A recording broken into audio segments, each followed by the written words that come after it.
Salam alaikum and greetings. This is Gerd Leonhard, futurist in Zurich, Switzerland. I am delighted to contribute a keynote to the IEEE Global Conference on AI and the Internet of Things 2020 in beautiful Dubai. First, I'd like to thank His Excellency Hussein Al-Hamadi, Minister of Education in the UAE, and the esteemed representatives from different governments in the Middle East and international institutions. I want to kick off this conversation by talking about the digital transformation in the post-COVID world. You know, it's been a really crazy year, I think, for most of us. Unbelievable change has come our way, unbelievable challenges, and also some pretty amazing opportunities. One thing is for certain, we're not going back to normal. We're not going back to the world before COVID because the way that we look at things has changed. We have learned so much and we've suffered so much. And now we're thinking about what we want in the future. We're thinking about globalization. We're thinking about healthcare. We're thinking about leadership. We're asking questions. Our mindset has changed, especially I think if you're a millennial, if you're between 25 and 35, this is a deep cut in our lives, and it's going to make us think about the future different. It's truly a great reset, a great transformation as we're going into this world that is vastly different than before. We're going into a world where there's a shake-up. Right? There's things that used to matter before, all of a sudden they're different, and things that have been on the top are falling down to the bottom and creating an entirely new framework of how we look at the world. This is going to manage and change our world in the next 10 years in a fundamental way, especially in the Middle Eastern region. So a couple of things, for example, cruise ships, flying, the oil industry, cars, Bitcoin, Brexit, all the things that were mattered so powerful before. Now, what is powerful now? Well, on the top now, we have, of course, healthcare and dealing with the vaccine, technology, anything with technology, remote working, sustainable energy, trusting the government has changed our worldview completely. Are we just going to go back to the pre-pandemic circumstances? No, we're not, because the narrative has changed, our worldview has changed, our approaches have changed, and this is really going to drive digital transformation in an entirely new way. I mean, really what happened is that it's quite clear that the future is no longer just a destiny. It's not something that happens to us. I mean, never really was, but many people thought about the future as something that just happens to us, comes from, I don't know, America, Silicon Valley, China. No. Right? The future is a choice that we make. What we want is going to be more important than what we can have with technology. Because in 10 years, let's face it, technology will be virtually unlimited, unlimitedly powerful, pretty much all the options that we want to address our problems. But we have to make the right choices. The future is a choice, especially when technology is now exponential, Moore's law, convergent and combinatorial, Metcalfe's law, and many other laws that I'm going to talk about a little bit later. But we're living in the most powerful time of change. The next 10 years will bring more change than the previous 100 years. That is because technology is finally getting real. We talked about 3D printing, we talked about quantum computing, we talked about new ideas for how to do AI, like machine learning and deep learning, I don't know, for 20 years, but it's finally actually working. I'll show you some examples. In the next 10 years, we're going to go through a transformation that is unheard of. For the UAE and the entire region, this is a crucial transformation away from natural resources to the resources of the mind, the resources of thinking, of technology, of creativity, to virtual resources. I mean, clearly, these topics aren't new. We've had debate about automation and factories all the way back to Charlie Chaplin and, of course, this movie that you may know from, 50 years ago. But now it's all about this, right? It's about the power of technology. If it hadn't been for the power of technology and AI, we probably would suffer a lot more from this current COVID crisis. I mean, think about if we hadn't had AI to figure out a possible remedy and to the pandemic and the vaccine, and of course all the therapeuticals and so on, it would be much, much worse than today. We've already made giant steps into this future where clearly we are going warp drive. Right? You see, hit the button and boom, off we go into the next 10 years. Exponential, right? 4, 8, 16, 32. In 10 years, we'll be at 256, probably 100 times X of today. Imagine that. 100 times as powerful technology as today, 9 billion people on the internet, hundreds of billions, if not trillions of connected devices. A reset of energy, a reset of machine intelligence. I mean, great opportunities and also, of course, great challenges because of the speed, right? It's hard to deal with warp drive as a human. I mean, clearly, in this scenario, it's kind of like a giant development of all the things that were there before, for example, telemedicine, telehealth, entertainment, working in the cloud, and e-commerce and stuff. That's all of a sudden being sucked into this giant warp drive hole where everything is much faster than before, not just because of COVID, also because it's just possible, right? I mean, we're looking at a future where also the not so good things are emphasized because of the warp drive, because of the speed, right? For example, deglobalization and rethinking supply chain and isolationism and unilateralism, which I will discuss later. And of course, the isolation that comes with being a virtual worker and working remotely all the time, and climate change, and of course, inequality. Right? I mean, we're going to a world to where that's already quite clear. The top 10% are recovering quickly in the crisis. And the bottom 90% are left holding the bag. Right? Inequality has been amplified, and isolation has been amplified.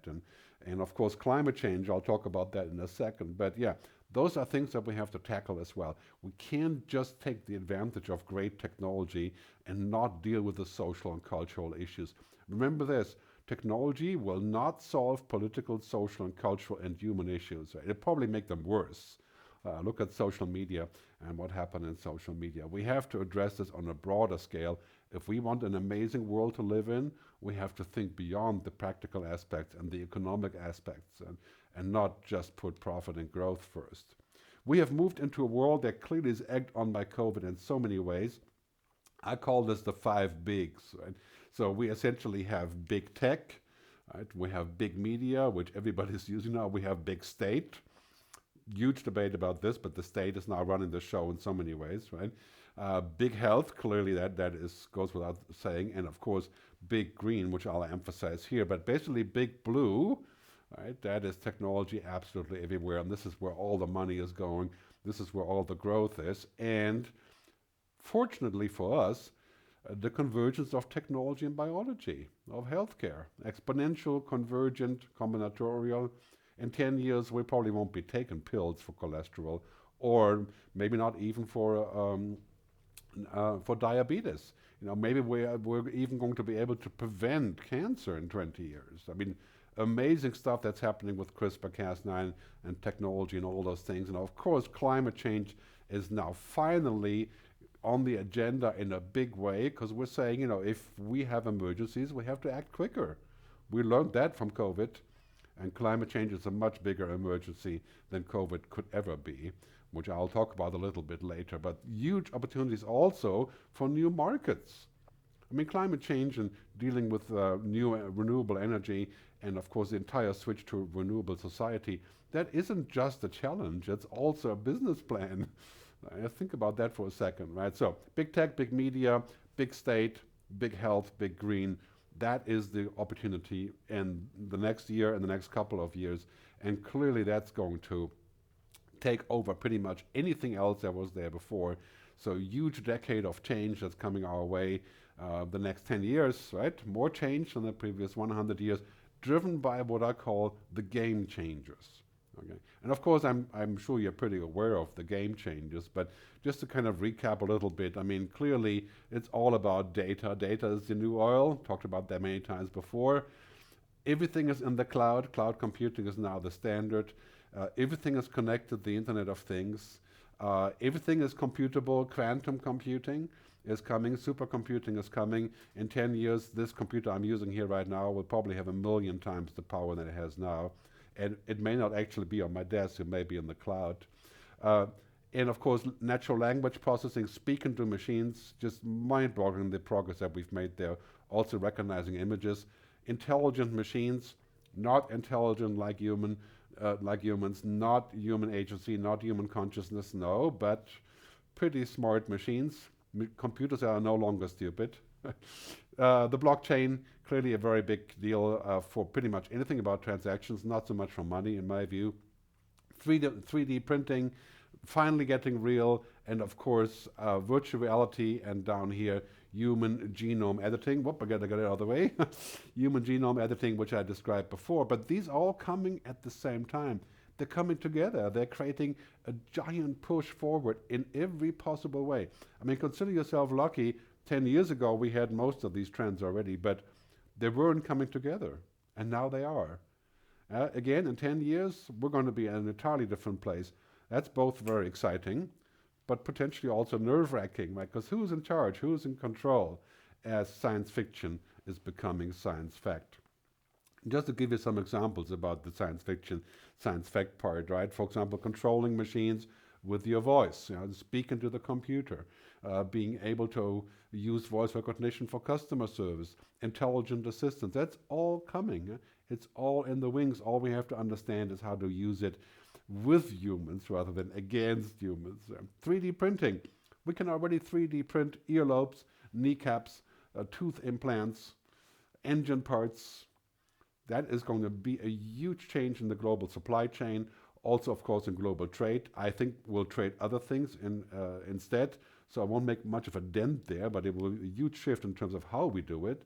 And of course, telemedicine and being able to check your situation, your medical situation from home. Imagine what kind of difference that would make in the region when you're in a faraway place and you can't really tap into a live doctor. Can you do remotely? Absolutely. 90% of things that we do with the doctor could be done that way. And of course, machine learning. This is a really big deal of artificial intelligence. It's actually not about machines thinking like humans. It's about machines learning patterns and being able to provide prognoses and advanced information and actually learning from things that would be impossible to learn from humans, for humans, because of the limited amount that we can take in on information. Clearly, for your region, that's the ticket, the 10 game changers. And here's the other ticket that you have to remember. It doesn't make any sense unless we put the human back inside. Until we create human value, not machine value, not stock market value, not just economic value, but human value, social, ethical, cultural, political, human, personal value. Right? That is ultimately what all the science is all about, right? Kind of human happiness. Right? So 4 bottom lines here. Data is the new oil, but it's also kind of a new plutonium. It's a new way of using data as a weapon. Social media has clearly shown that data can be used as a weapon, and we do have to keep a very good eye on this and use regulation. That is all coming this year, clearly, very big deal. AI is the new electricity. It's powering all of those transactions that are based on data. And that's clearly going to make vast differences in our life. The cloud is the new office as we work from home, and it's also the new living room. I mean, you could say to some degree that we're going to live in the cloud. And in 10 years, I think most of us will work in the cloud in some way. Clearly, the challenge here will be dehumanization, isolation, not connecting to people anymore. Virtual reality, same thing, very powerful stuff like Tom Cruise in Minority Report, going inside, fetching the data. That's going to be our new eyes, our ears, our senses. Also very powerful, but also potentially quite conflicting. Imagine all these things come to fruition. How will I make sure that I can still do what I want to do as a human, which is not being a machine? And clearly, the economic fate of your region and your country, clearly the empires of the future are the empires of the mind, said Winston Churchill. I don't know, 1951, I think, quite some time ago. Empires of creativity, of ideas, of non-physical things, not of natural resources. And natural resources will continue in some way or the other, but clearly we're going to go to a giant shift as to what we are transforming, which is ourselves and our societies, not just our resources, like through the use of virtual reality that you can see here. Called Oculus Rift Infinite Office from Facebook. Right? I mean, imagine if you had that and that was working, mind-boggling, right? But also potentially addictive, confusing, potentially dehumanizing. So how are we going to find the right path through this? How are we going to find the right path about the Internet of Things?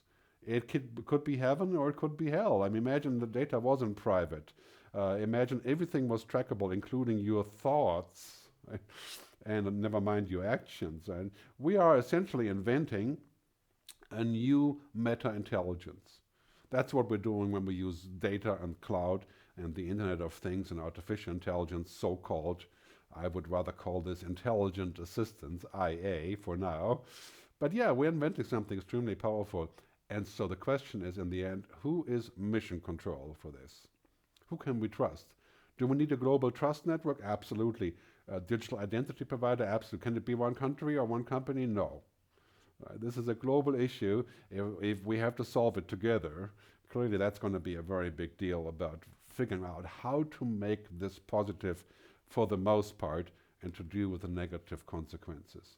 Clearly we're moving into that future where that is the new normal. The digital transformer will be absolutely everywhere, as we jokingly call it. I'm going to stick the old business in, and out comes the new business, right? So smart farming, smart energy, smart cities, smart banking, smart home, smart industry, not just Industry 4.0, but Industry 5.0, based on all of the things than before, plus artificial intelligence, and of course, smart government, yeah, absolutely everywhere. That is the ticket to the future. But it should be smart, but not so smart that we can't understand it anymore, right? So connected everything and smart everything, that brings up the question clearly, what about humans? Because humans aren't always smart or connected or fast. In fact, humans are inefficient and they make mistakes. So how will that fit together? Do we have flexible enough rules? Do we leave the human in charge? That is clearly going to be super important, that we don't make it too smart so that we stop kind of connecting with who we are, because this is kind of the reality, right? Humans and machines are converging.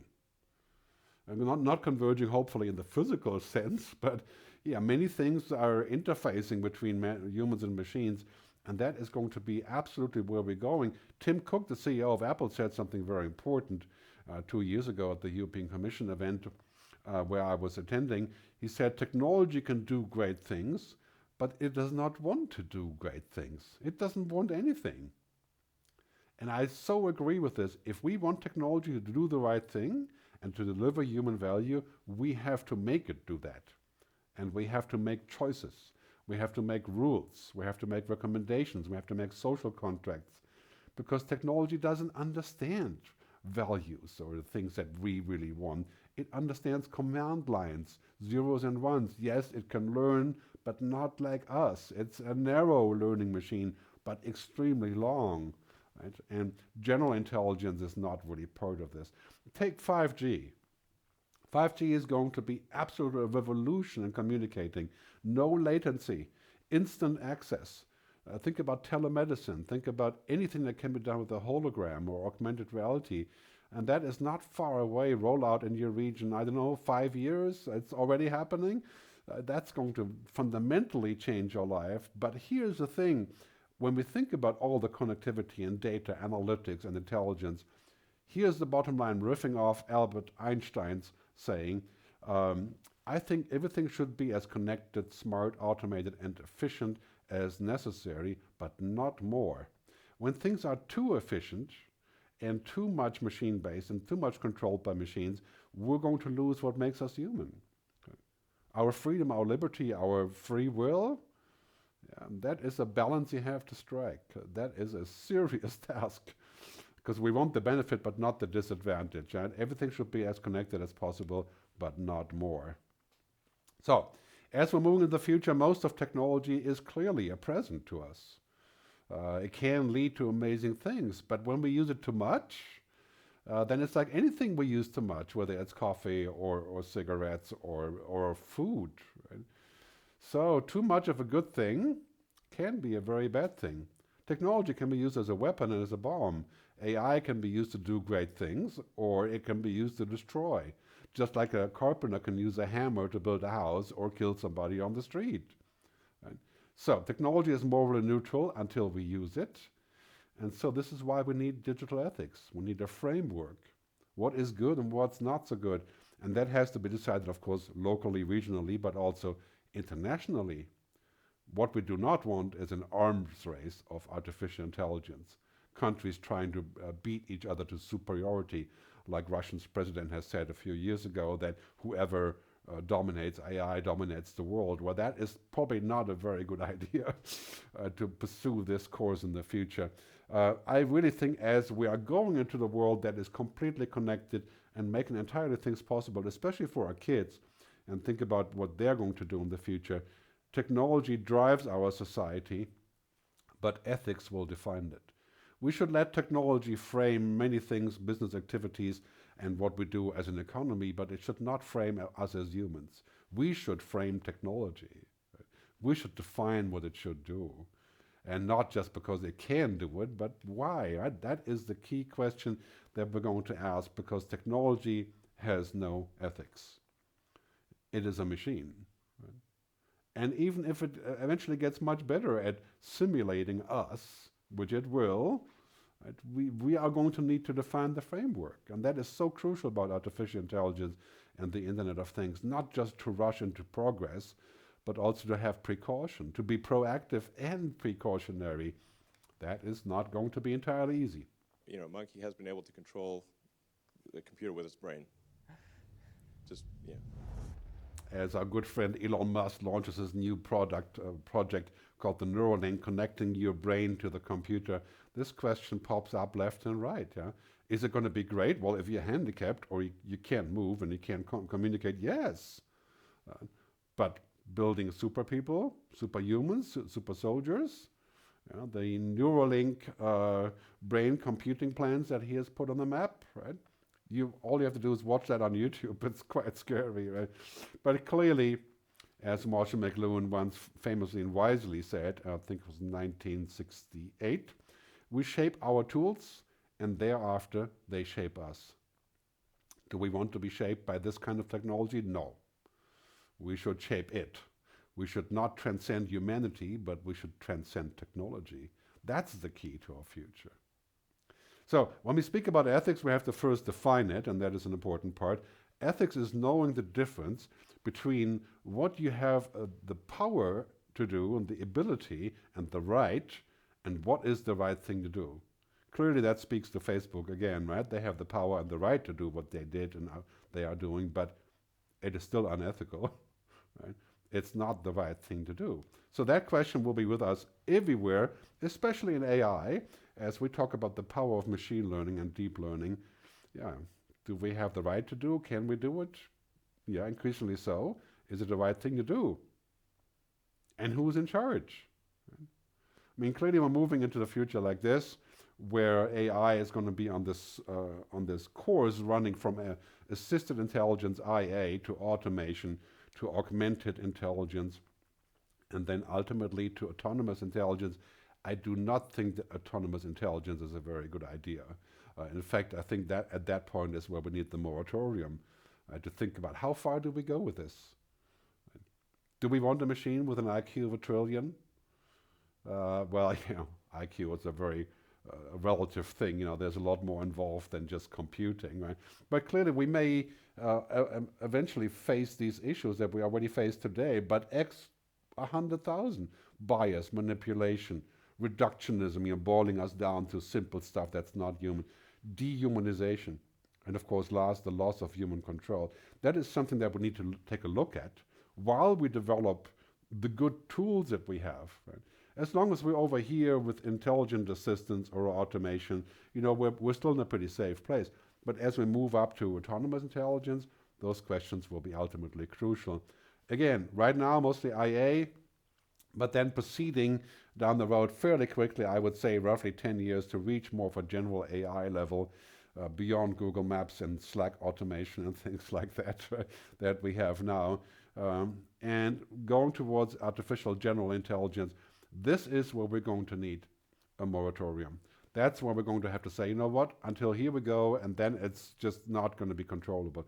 Read Stuart Russell's book on AI called Human Compatible. That tells pretty much the secret beyond all of these things. And in the book, he talks about this issue that I've looked at many times before, and again, quoting Blade Runner, right? Do we really want a system that's more human than human, right? I don't know, as the Tyrell Corporation said famously in the movie, business is our mission. We want people to be more, our robots to be more human than human. Well, the bottom line really is we do not want that. Stuart Russell says in his book, quite simple, when we think about AI, it's not about the Hollywood stuff or any of these things.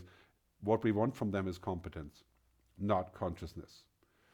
We should not pursue consciousness in machines. We should pursue competence that's subject to our purpose and our context.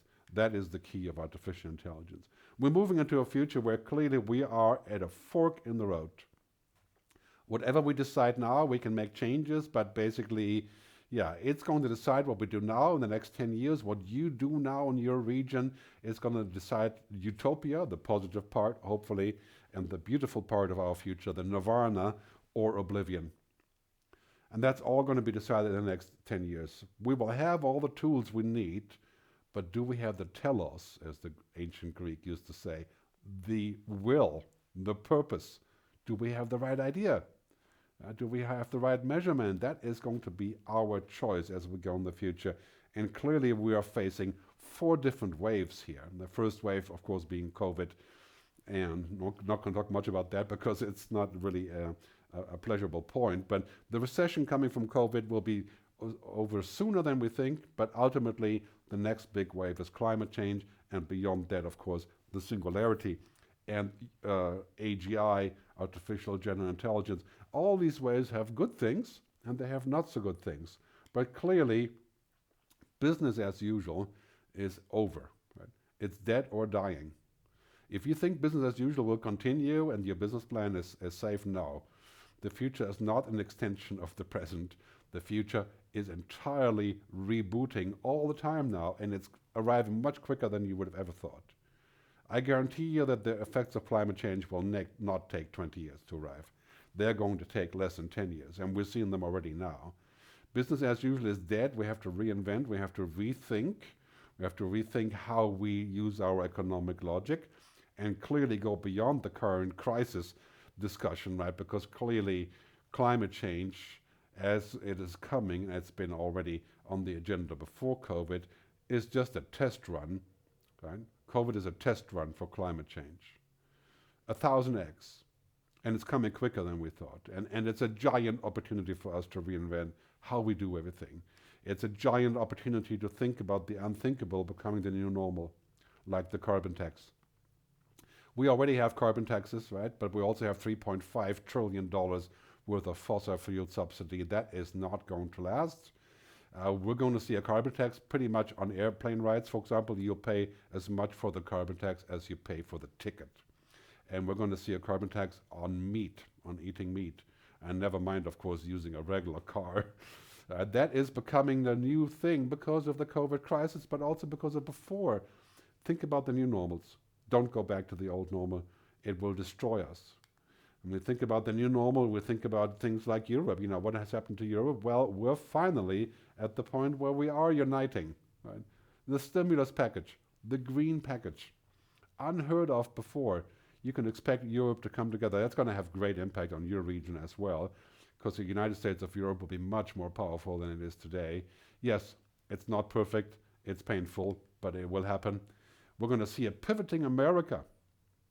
And clearly this is going to have a huge global impact, hopefully positive, right? After 4 years of a political desert, so to speak, right?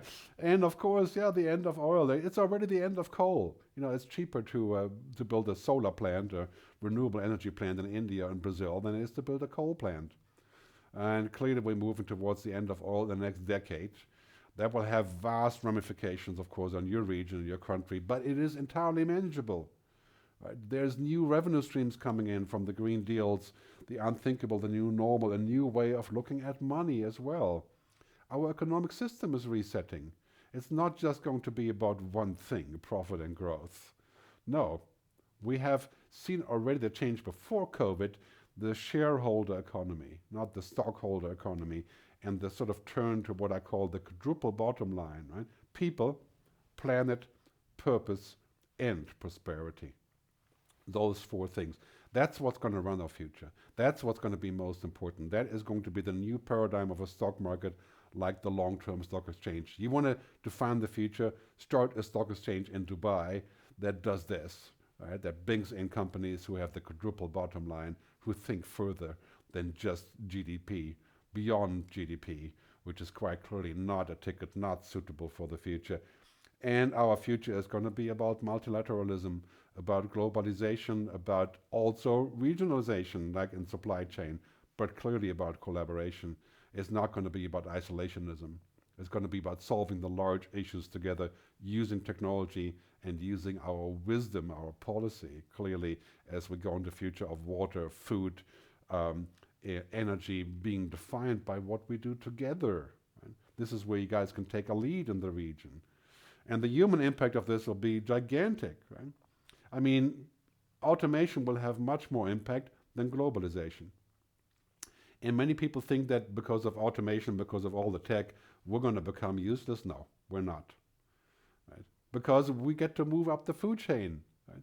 Yeah, you're useless if you're working like a robot will take your job.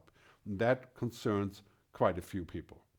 But think about your job as being completely like a robot. No, not so many, not even a call center, right? It's completely automatable, or a driver. Because the reality really is, as we're doing this, we're switching to a new way of looking at the world, the human-only skills, right? Critical thinking, right? Purpose, curiosity, all the stuff that only we can do, that is finally going to be realized as more important, right? Even though automation will remove some jobs, there are going to be new ones based on our human-only skills, the things that only we can do, the things that only humans can put together and realize in the future. So the bottom line is this: as machines are getting smart, that anything that can be automated and digitized, robotized will be. Right? Machines are learning how to do this. But don't fear this, because there's so many things that we are doing that cannot be automated or virtualized. So we have to use machines to do simple jobs like this one.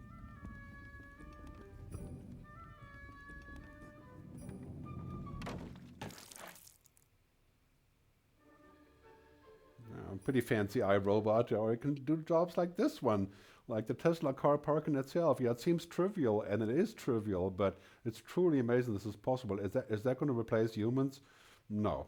It is just a tool that we use to automate things as they come along. And then we have tools like GPT-3, this AI, that's a generative pre-trained transformer. It's a model to where you can type text or you can speak text and it creates an app, or it does stuff that people would usually do. So creating an instant app, a JavaScript, a translation, a thesaurus entry, whatever, like you can see here.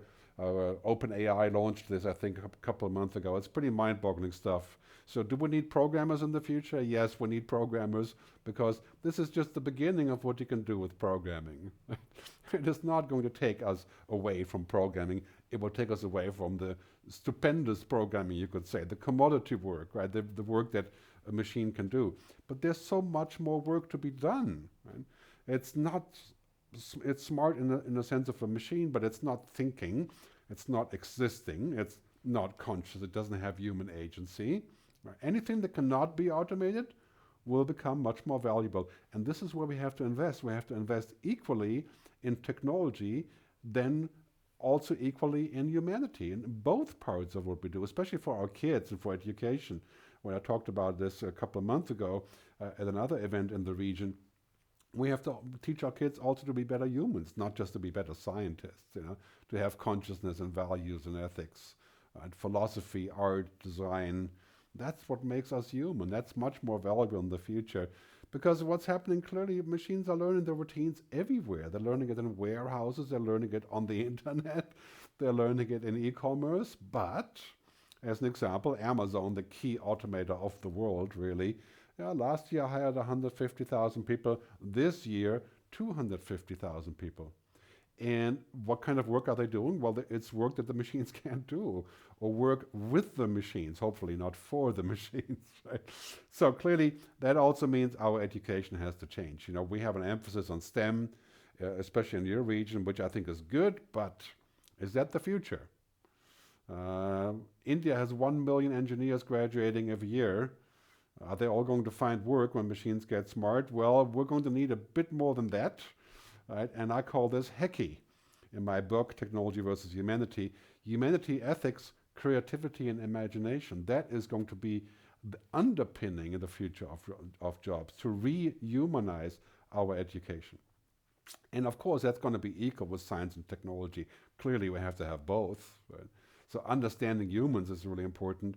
Understanding science is important. And depending on your own emphasis, we are going to need both. But don't make a mistake about this. Anything that can be done by machines in the future will be. And that includes a lot of science and technology as well, as we are moving up the food chain to do human-only work. So really, what does it all mean for us? In the end, smart technology will be absolutely everywhere. The Internet of Things, artificial intelligence, intelligent assistants. But on top of that, there is the human intelligence. Very hard to think of that as being done by machines, maybe in 20 years, maybe in 30 years, maybe in 50 years, maybe never, I don't know. But we have social intelligence, intellectual intelligence, kinesthetic, emotional intelligence. That's what most people want from their company leaders now. That's what HR wants here, right? So this is our recipe for the future. Amazing humans on top, awesome humans on top of amazing technology, right? Well, the good old American word awesome. It's a very good fit here. So that is a ticket, I think, for us to think about the future, this kind of handshake between humans and machines. That's what we want, and that handshake has to be supervised. It has to be organized, right? And it has to have ethics, and that's why I have suggested so many times to start a digital ethics council. And I think you have those discussions with the Minister of AI and the Minister of Happiness in your country coming together and thinking about this. I think this would be a very, very powerful lead to have, thinking about what is the right thing to do with technology, because technology will be unlimitedly powerful. Let me give some final thoughts. First, let's start here. We need to forget this question about what will the future bring, as if we weren't there to make it, as if somebody else would make it. Here's the real question, right? The real question is, what kind of future do we want? What kind of future do we want to leave our children? What kind of future do we want to create? What is our preferred future? Because we will have all the options, especially in your region. What kind of future do you want? Right? And where are you going to put the emphasis? Are you going to put the emphasis on what used to work? That will not work in the future. Or are you going to put the emphasis on the new things that will work around the world, taking a leadership position there? Clearly, as we're moving into the future like this is the key question. Right? Key question is not how we can do something or if we can do something. That's called feasibility. The key question is, we're moving from this question of why are we doing it and who is doing it. So away from this issue of saying, well, let's do whatever we can. No, but the question is, why are we doing this, and who is it for, and who's in charge, and how do we make it human friendly? Hence, I present to you the 6 future principles that have been proven to be very powerful when instituted. First, technology ones, exponential convergent. You're on the path there, I think, pretty well with that transformation. And then the human ones, the societal transformation. That is where transformation has really taken us. Holistic business models, circular economy, human benefit, people, planet, purpose, and prosperity. Putting that together into a giant package, that's where we're going. We're going in the future where the biggest problem is not that machines will take over. That may be a problem eventually, is that we become too much like them. The future really is to embrace technology, but not to become technology. I want to leave you with a final remark on this. It's up to us right now to make the right decisions, to be wise, to shape the future, or to be shaped by it. Thanks very much for listening to me, and it's been a real pleasure to be your keynote speaker today.